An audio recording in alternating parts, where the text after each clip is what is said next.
السلام عليكم، أسعد الله أوقاتكم. مرحبا بكم في فيديو جديد. إليكم ملخص مباراة المنتخب المغربي ضد تنزانيا.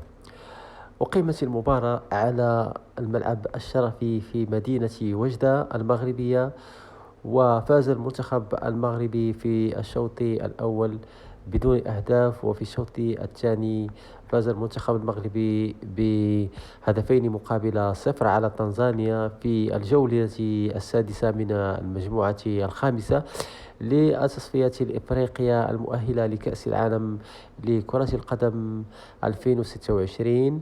وخرج شوطها الأول دون أهداف رغم سيطرة المغرب على الكرة طوال الوقت.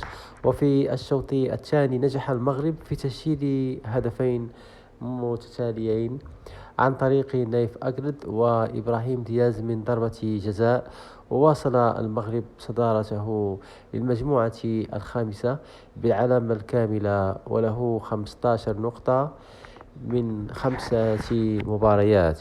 إخواني، وصلنا إلى نهاية الفيديو، إلى حلقة قادمة إن شاء الله.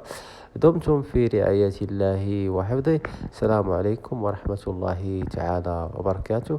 ولا تنسوا الاشتراك في القناة ليصلكم كل جديد. السلام عليكم.